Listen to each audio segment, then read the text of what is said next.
Crec que és més útil que començar-vos a explicar conceptes econòmics. El risc en l'economia i el risc en el món sempre existeix. És a dir, la gent que vol defugir riscos, us posarem per exemples, la gent que vol seguretat, s'arrisca moltes vegades més que la gent que s'arrisca. Venien lo de funcionari, però ve en l'activitat normal. El risc, assumir riscos, és fer coses que te poden donar un benefici molt alt, però que també te poden fer perdre, sigui del bé o sigui tens. Ser emprenedor, això que s'ha d'entrar, ser emprenedor, jo per exemple som autònom, està molt mal regulat. L'autònom som,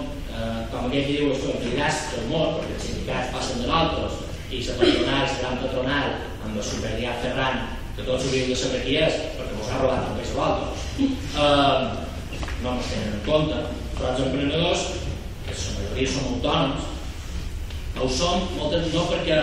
uno nace emprendedor o perquè siguem unes persones arriscades o perquè volem canviar el món, no, som emprenedors perquè simplement arriscam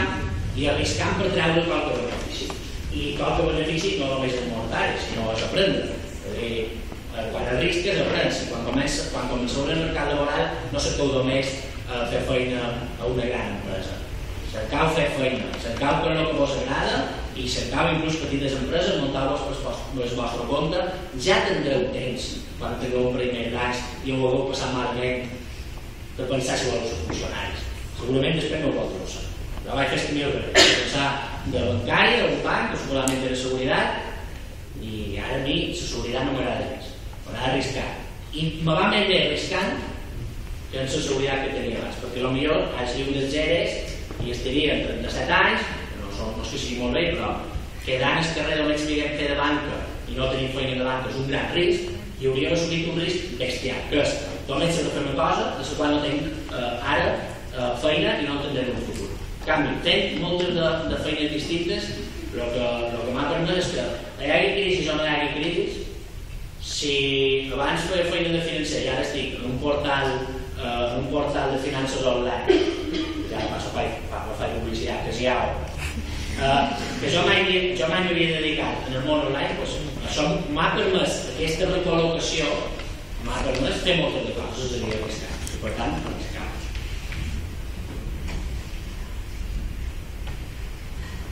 Sé el que he de dir, no és que m'hagi quedat el que passa és que estem pensant com explicar-ho.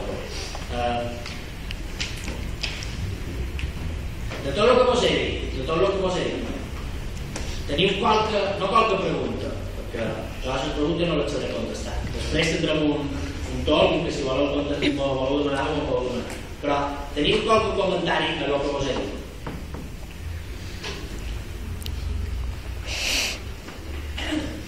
És normal, primer mai ningú s'atreveix, però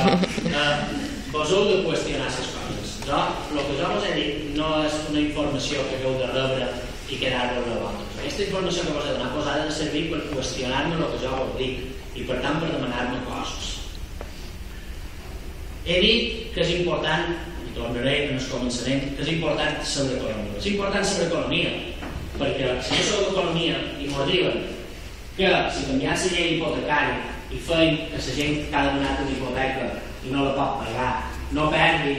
i ara vos explicaré el que passa quan demanes una hipoteca i no la pots pagar, però si no entenem economia